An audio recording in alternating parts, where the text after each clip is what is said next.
You mentioned earlier in the beginning, you're buying homes for, or even now, $1,000, $3,000 from sellers. Why are these sellers selling to you? Why can't they sell for more money? I think that's kind of an obvious question You for know, people that. Yeah. that's really a good question. I love stories. Like the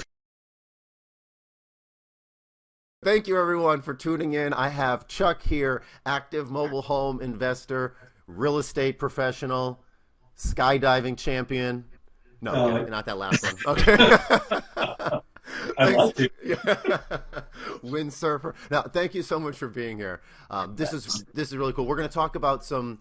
Actually, this is really unique. You are different than anyone I've had on, and I'd like to talk to you. We're going to cover you being a realtor a little bit in this conversation. We're going to talk about mobile homes on land, and then just kind of get into your business on what's been going on. For the folks listening, Chuck, kind of give a brief outline, if you would. Maybe how long you've been doing real estate, the mobile home sector. That'd be great. Certainly. I started doing real estate back in 2003 and had a lot of fun. I absolutely enjoy doing it, but I really get into improving properties. I love listing because I get to rehab a lot of people's houses before I put them on the market. It's a lot of fun. And back in the 2000s here in Arizona, our market was just going absolutely crazy. And so I was flipping all sorts of houses. Probably I've done to date about 70 homes between rehabs and total flips. And they were really good. But during the downturn, we were hit really hard in Arizona starting in late 2007. Our market bottomed in 2011. And the problem is when you go through something like that, the flipping started to go south. There was too many investors coming in and bidding the houses up, and you make money when you buy them. And in fact, it's still that way. If anything goes on foreclosure or a short sale, there are people standing in line trying to buy these things. And so they're just almost impossible to flip for some good money unless you can find it off market. So one time watching YouTube here about a year ago, I came across one of your YouTube videos and got fascinated. I actually sold a house to a client. I flipped this property, sold her the house. She was an engineer with Intel, and she had been investing in mobile homes. And I just thought she was out of her mind. But why? Why? My word, why? I just couldn't even understand it. And so I thought she was crazy and didn't pay any more attention to it than that. And, actually during that time period, I bought my first mobile home, but I didn't buy it for the home. I bought it for the lot because the lot was worth so much and because the house was really awful that was on it. I just put an ad on Craigslist. I gave the house away to whoever would come pull it away. And I turned around and sold the lot and made a $10,000 profit on it, so it was nice. And I never even considered doing something. Now that I look back on it, oh my word, I could have turned that home into something and made a lot more than the $10,000 on it, but I didn't know what I was doing. So I came across your video and it reminded me of this lady because she had like 7 or 8 properties that she was renting, that she'd acquired. Nice. And then this one that I did. And I thought, well, I'll just watch these. And, I'm watching your video, I'm watching you go through these houses, and I'm thinking, well, why doesn't he fix them up more? Those things look awful. But, he's successful. He knows what he's doing. So I'll watch, so I did. And it started to intrigue me more. But I just kept asking myself, why doesn't he fix them up more? And I've got a story for that. Well, yeah, don't hold back any punches. No. But so anyway, it was just kind of amusing. I thought, well, I'll try this. So that's when I gave you a call, and we got involved in your program, and this was last summer, and so started running around parks, meeting managers, and there are a lot of winter visitors here, a lot of 55 plus parks. There are a lot more 55 plus parks than there are family parks. But I went through, got a list of all the various parks that were around and started taking a look at them, drove all the family parks, and that was my next shock. Some of them were shockingly terrible, rated as a 1, and others were actually extremely nice. And the thing that absolutely started to make me interested is that I thought, wow, these horrible parks are still asking $400 a month in park rent, and the really good ones are asking $550. There's only $150 spread. This doesn't make any sense. So I thought, okay, we'll get involved in this. I found the first deal that I did was a double wide in a family park. It was a very, very nice park. I rated between a 4 and a 5. And there was an older woman that lived there, and she was wanting to move from there and move into a senior park. And, so I thought, okay, well, I've got to get this house down. What's all right? So I thought she's going to ask like $12,000 or something for it, 15, because it was actually pretty nice. And she wanted 3,000 for it. And I about fell off my chair when she said that, but I thought, okay, I'll go with it. I can't do 3,000. That's too much. Could we go 2,200? And we finally settled on 2,700. I gave her the $2,700 and came in there. I put about another $2,500 into this. I literally just painted it and cleaned it up. And I sold that one. That's the first one I sold on notes, and I sold it for $31,000 in a day. And I got actually 5,000 down on it. So I got all my money back on the down payment. And so I'll be collecting, $380 a month payments for the next 7 years. So that's really nice. Excellent. That's a senior park, you said? Yeah, that was no, it was not a senior park. I have not done anything in a senior park. Okay. All family parks. Oh, that's right. She wanted to move to a senior park. Yes, she wanted to move to a senior park. Okay. The next one I found was a 16 by 80, really big house, 3-bedroom, 2-bath, with this family that they just wanted to move out into a house. And so we settled on 3,000 on that house, and I turned around and put about another 3 into it, and so I had $6,000 into this place. And now I had a lot of people requesting to look at that one, but nobody seemed to have the right amount down. All of a sudden, I had this guy come in and offer me cash, and so I turned around, I sold that one for 20,000 cash. I had 6 into it, so I made a 14,000 profit, but I didn't know this. He was taking it and moved it to New Mexico. And so the park manager, I told, listen, I'm sorry, I have no idea. I did not, that was not fun, because I kind of burned a bridge with that park in doing that. And I've talked to her a couple of times. She's good with me now, because I didn't have any idea. And I've got that same situation going on right now with another one. But then I went back to that first park that I was in and found one that some people were desperate to get rid of, nice double wide, paid 6 for it, long and short of it, put another 6 into it, and sold it for 37,000 cash in one day. In a park. In a park, yes. And I met another guy who was investing in mobile homes. He was there, and he's the one that tried to talk me into doing cash. And he was actually fixing the first house in that park I was fixing up. He was doing one right next door to me. And I finished mine real quickly. It took him like 2 months to sell his. I sold mine in a day.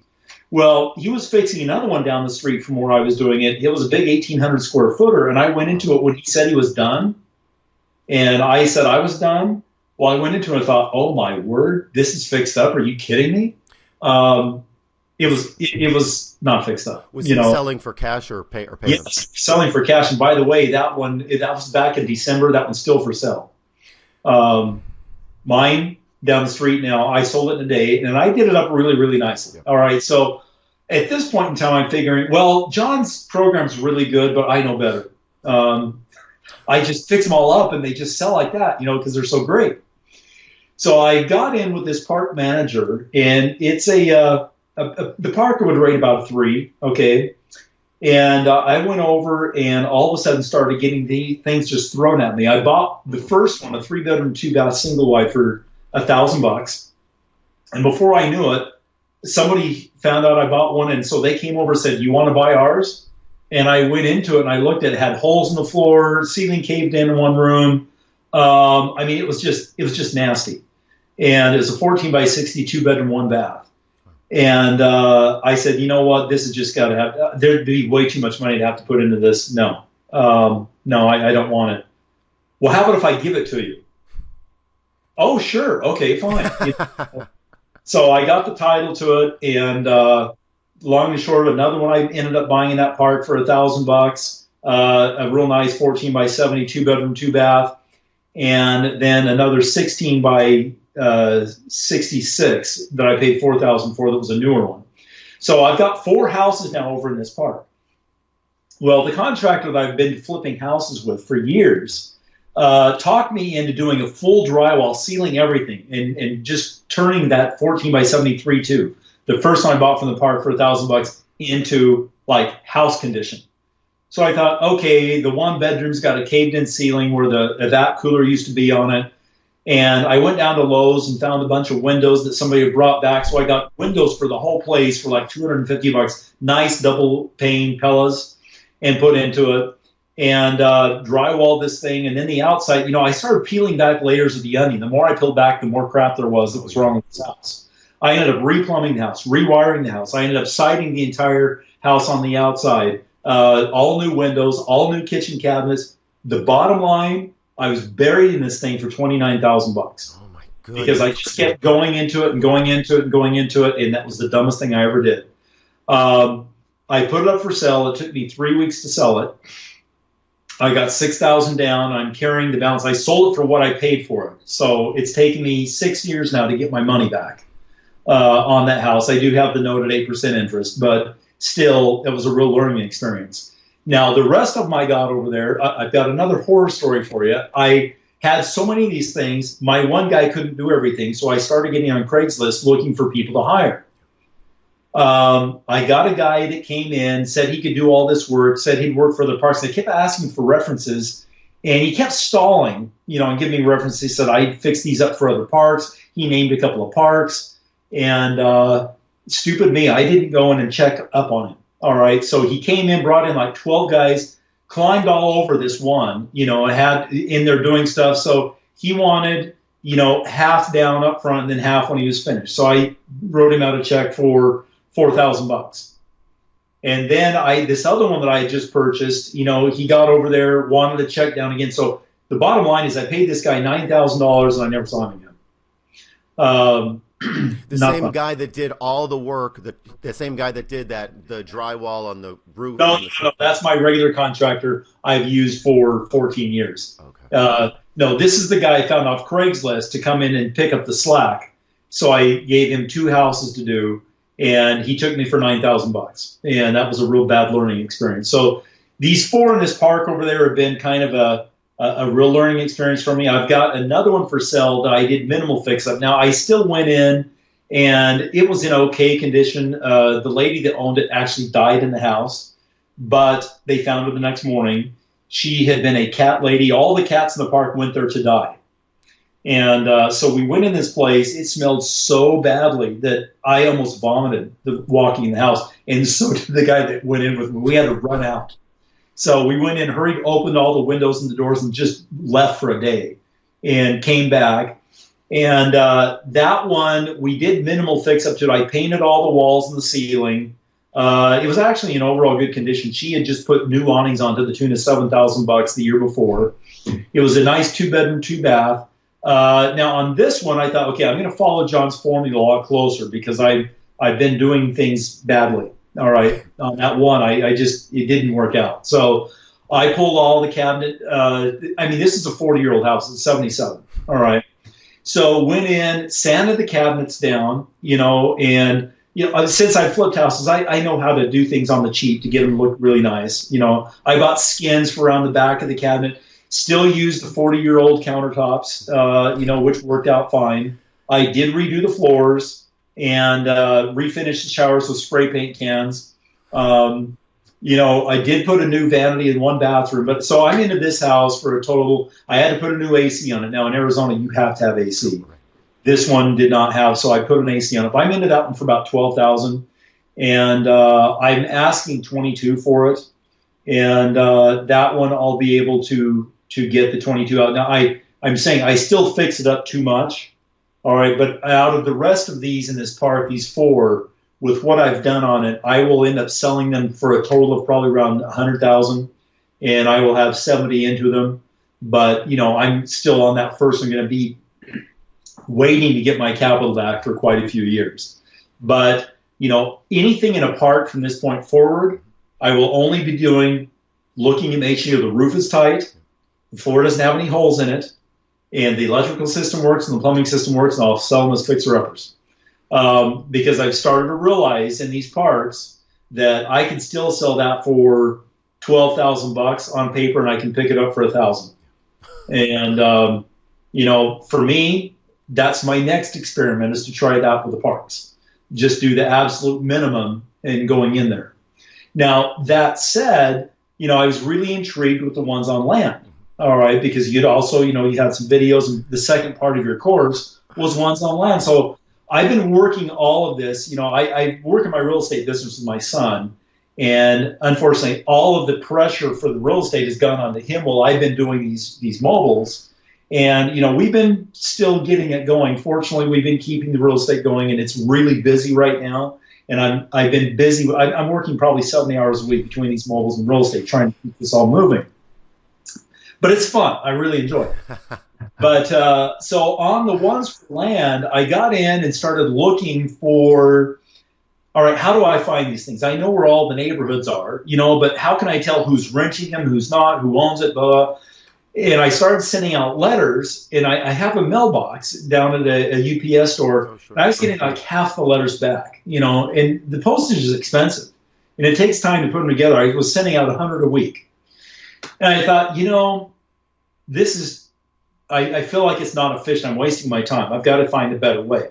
So I went and I talked to my title company. That's my favorite title company that I use in my real estate business. And they've got this program called Property Radar. All right, now on Property Radar, I can get in here and check mobile manufactured housing. I can go section by section by section, finding mobiles on land that are owned and not in a park. Even if there's a park in that section, those won't come up, but the mobiles on land will. And then it will give me the owner's address. Now, if it's rented, the owner's address is not going to be at the mobile. And if it is owner occupied, then it will be. So I've been using that now for the last month or so. Now I'm not getting the letters back anymore. Now, I have been getting calls on these houses. So far I've purchased two. One was and I'm trying to figure out, I've talked to you about this a little bit, but one was the lot without the mobile. There's a mobile on it. A lady's paying rent. She owns the mobile that's on it. It's like a mid-80s, 2-bedroom, 2-bath. So I bought this lot, and she's quite up there. I don't know how long she's going to last, but I'm going to give her 5 years maybe. But I'm getting $500 a month for that, and I paid $30,000 for it. So that's cash on cash return of 20% a year right there. Okay, which is great. From this same person, they were out of state. It was a group of siblings who owned this, a bunch of them. These were the last two they were selling, so I bought two of them. The other one I bought had an old 12 by 60 on it with a nice garage shop in the back and two big storage. A really nice lot, nice area across the street from a regular house neighborhood. And I paid $35,000 for that one. And I put $5,000 more into it, and now I've got that rented out at $700 a month. And so that one still gave me a great cash-on-cash return. So I'm kind of looking forward to this. I told you I'm kind of buying a mobile home park one lot at a time. Go ahead. Well, have you done? So you're acquiring, you're holding. You have this combination in your business where you're holding some properties, you're fast turning some properties. Do you fast turn any homes on land? Well, I am doing that right now. In fact, I went up to my folks live about 3 hours in a resort town from here. And over Christmas, right before Christmas, we went up to kind of spend a little bit of time in the cold weather. And of course, I'm always looking online constantly. And I've got searches set up on the MLS that will feed me any mobile homes that come up. All right. And this one came up, and it looked like it was pretty rough. It was a big double, like 2,200 square feet. On a 7,000 square foot lot. And it came up for $50,000. And I thought, oh my word, I had been doing enough research that I knew very well that would sell if it was done upright for the mid-hundreds. And so I immediately put an offer in on it. I mean, right then, I literally just put up an offer and I sent it off. I called the realtor and she goes, well, have you seen it? It just came on the market. I said, no, I haven't seen it. And she goes, well, you really need to go see it because it's been vandalized. It's just horrible. And I said, well, how about this? I'll just go ahead. I'll go ahead and buy it anyway. And, and I kind of gave her a little bit. No, I really think you need to see it. I thought, oh, lady, come on. So that afternoon, I called back. I had a friend of mine go over and look at it. He told me, well, it's got some broken windows. It's kind of rough. It's kind of this, kind of that. So I called her up. She goes, well, I've got another party that's interested. And I thought, oh, thank you. So now I had to outbid that party to get it. So I paid $52,000 for it. When I finally got back down to town, I went in there. I thought, you got to be kidding me. This thing's awesome. It was a 98, 4-bedroom, wow. 2 bath, 2,200 square feet. And it had like 2 little tiny holes in the floor, 3 broken windows, and that was it. Now, the hole in the floor, half the skirting was missing on it. So the cats have been getting up in there and urinating all over in the living room. So I had a bad smell, but that's easy to hear. I wasn't worried about that at all. So I'm just finishing. I will be listing that house this next week, but I've put $35,000 into it. So I've got a total of like 87 into it, and that one I've already got people knocking on my door to buy it. That one will sell for $160. So bank financed. Yes, that one qualifies for FHA financing, so that one will be bank financed. Yes, and so that one's going to turn out to be really good. Now.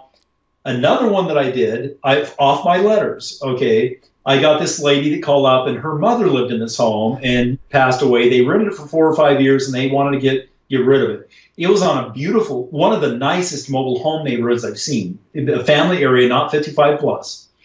And it was an older house, a 78, single wide. It did have a tip out that they built on for a dining room, and then some really nice storage areas of RAM in the back. I mean, this thing was really nice. Other than the fact when you went in, it had an avocado green sink, shag carpet, dark wood paneling. It was just really time capsule. It was lovely. That's all I can say.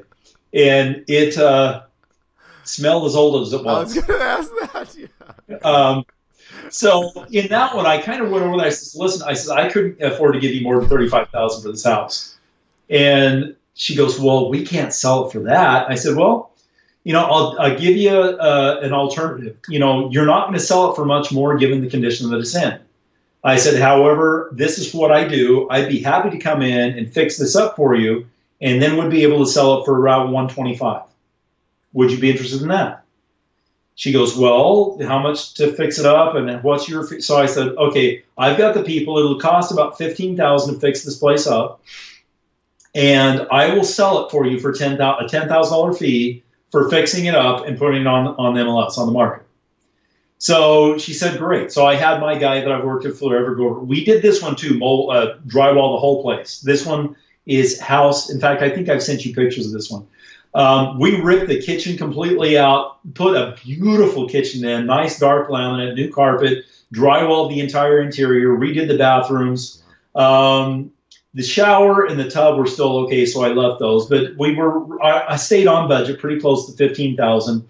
And that one's been on the market now for about 3 weeks, and I'm expecting an offer in today, full price.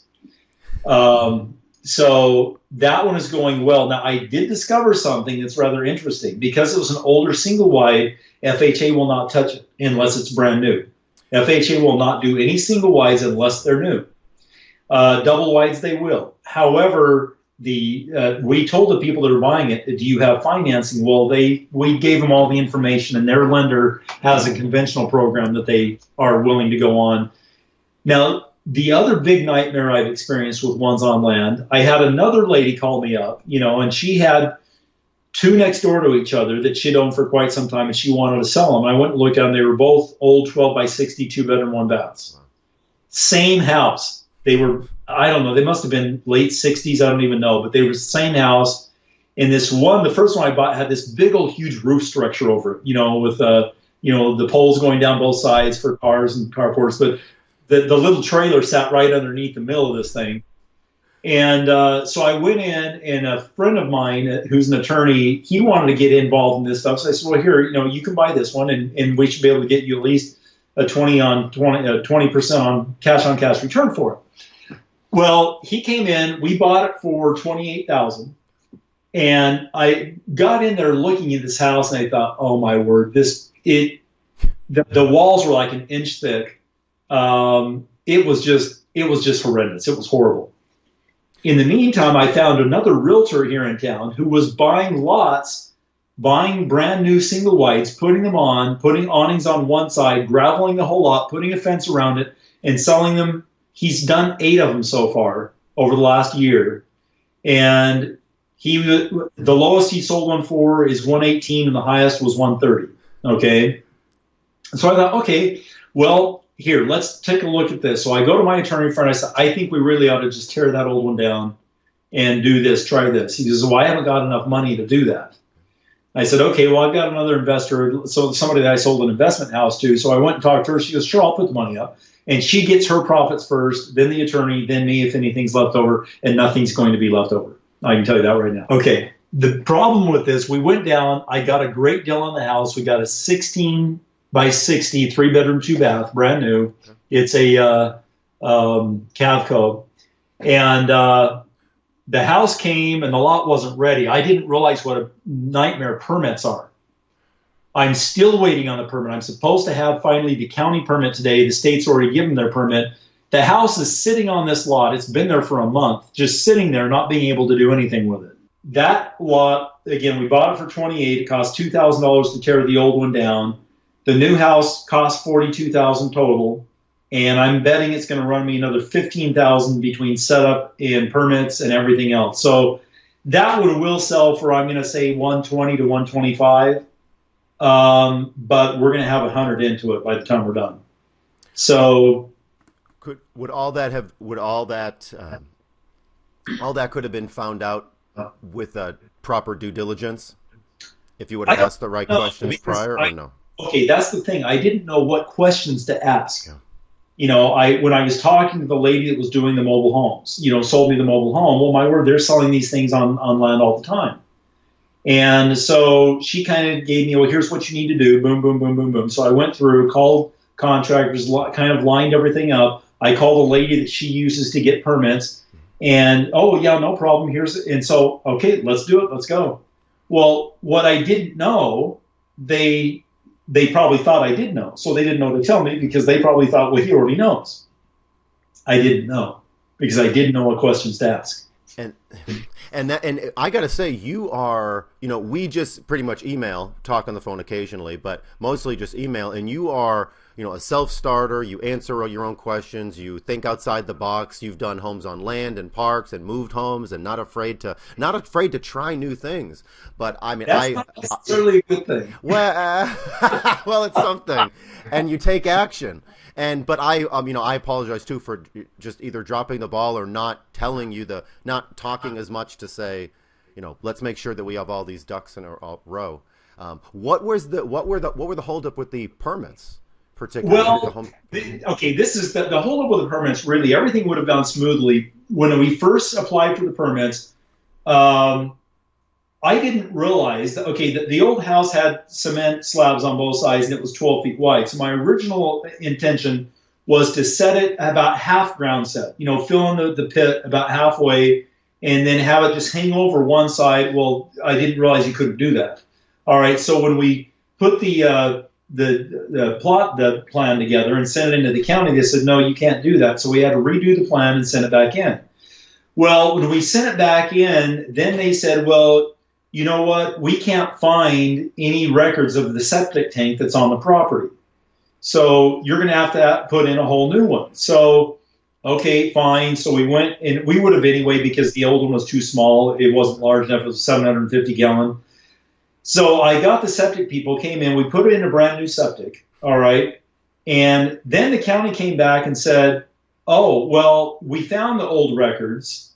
And so, we can't let you have that new septic now without applying for all the permits and unburying it, literally unburying it, and having to come out to inspect and put it back. So the permit lady actually figured out, okay, she talked to the county and they said, okay, if you'll we know that you've shown us everything that went in. All right. If you'll just submit, I don't know if I want to say this, but this is the truth. All right.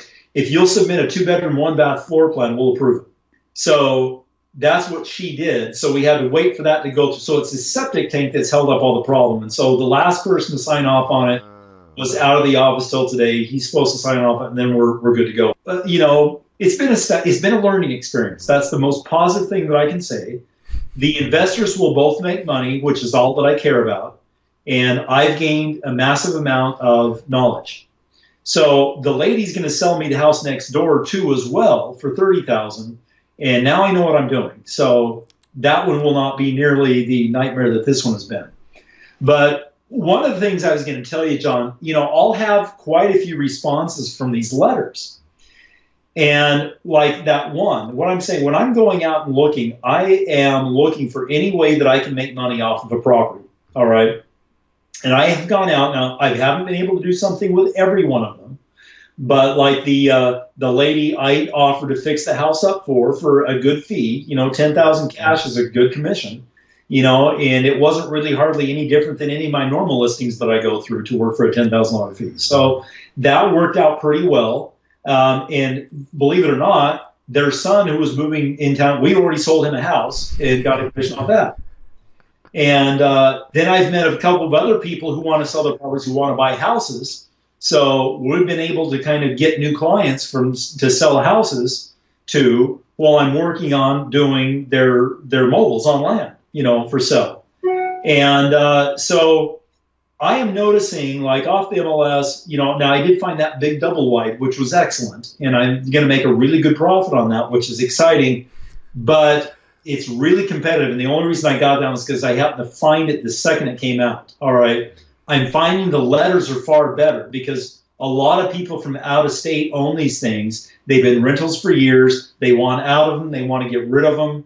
And there are so many things that can be done, from putting a new house on the lot to fixing it up and renting it out to, and one thing I talked to you about, I'm wanting to actually try to own the lot and sell the house on the lot to see if I can do that. What percentage of your business now is in parks versus on land? And then where do you see that moving forward? Do you want to stay with one rather than the other, or? No, I want to do anything that makes money. Now, this is in synopsis. This is kind of my experience. The park that's a 3, okay, I will not ever again. I've got $70,000 invested into that park, and it's going to take me years to get it back out of it. Okay. I will never again fix up the way I fixed up in that type of a park. I will only do the 5, the roof, floor, walls, electricity, and plumbing. That's as far as I'll go with them. All right, whatever I make on them, I'll make on them. And those I'd like to actually do notes. Okay, minimal $1,000 down and do a note on it. All right, that's my goal there. In nicer parks. One that would qualify definitely as a 3.5 plus. I will only do double wides. I will not do any more single wides. The reason why double wides I have found already sell for cash, and if I fix them right, they sell like that for cash. And those are perfectly fine. So I'll do the notes on the older ones, single wides. I'll do I will fix them up to a certain standard on the double wides, knowing, that I can get out, because I've had 2 really good experiences with ones in parks, double wides, and an excellent experience with a double wide on land that I'm doing, and I've been able to fix those up the way I like to fix them up. And I've got a kind of formula built out, and I can still make plenty of money there, cash. And cash. And so then the ones on land, I will do parks. But, I'm doing kind of a different strategy with the park aspect versus the ones on land. The ones on land, I'm just really kind of getting my feet wet with that now. So far, other than that new one that we're putting on the land, everything has been a real positive experience. And so it's going well. You mentioned earlier in the beginning, you're buying homes for, or even now, $1,000, $3,000 from sellers. Why are these sellers selling to you? Why can't they sell for more money? I think that's kind of an obvious question. For people that, that's really a good question. I love stories. Like the first time I bought at $2,700, I don't know. I think that she thought her house was worse than it was. I did find out it had a termite-infested wall in the back. We had to take that wall out, put a new back wall across it. Her air conditioner needed some service. I think she was just scared. The other one that I picked up for 6,000 was the one I sold for 37,000 cash. That was pretty nice, but the two guys that had lived there, they went and they bought a house, and rented out their mobile to a friend of theirs, and she had just torn it to pieces. I mean, the whole cat. She was the cat lady, and the thing just stunk to high heaven. And the smell has a lot to do with it. Smell is one of the easiest ways to be able to get people to go down on the price because they think it won't come out. It will come out. They think it won't. There was another one that I was in. The guy was just had to sell it, and it was an 1,800 square foot or 4-bedroom that I could have picked up for 8,000. I wouldn't have had to put more than 3,000 into it, and that one would have sold for 40,000. That very afternoon, when he told me yes, he'd do it, some lady from a mobile home sales company came by the park and brought in a buyer for 17,000 cash and bought it as is when I could have gotten it for 8. People are out there. Everybody has a different story. They have different reasons. But, just don't overoffer and don't get too excited. Yeah. They're out there. And there was a single wide that I was dealing on, a 16 by 70, and that one had a flood or something in it, and they'd already torn half the floor out, literally, and the walls down to the studs. And it was one of the first ones that I would have done, and I couldn't get them below 6,000. And I was determined to get it down to 3 or I wasn't going to buy it. Well, I didn't buy it, and that was in the same park these other ones that I was doing. So, just wait, just be patient. That'd be the best thing I can say. And that's the hardest thing for me to do is to be patient. Advice for contractors or handymen? Get references and follow up on them. I will never hire somebody again. I've checked on references from that point forward on everybody, and I have found a bunch of great ones. I've got 4 or 5 new guys that work with me now that I found as a part of this business that do awesome work. I found 2. I got ripped off for 9,000 by one and 1,000 by the other, and I could have circumvented that if I had followed up on references. References got me as well. They name dropped a couple parks nearby. I said, "Oh, okay, I'm not even." And then later on, I did call the parks, and it's like, no, they did terrible work. They didn't come back to fix what they said they were going to. We'll never use them again. It's like, yes, it's right out there. Just make the call. Exactly. Yeah. Thank you so much for being here. We could talk about stories probably all afternoon. Thank you so much though for being here again. My pleasure. Thank you so much, Rat.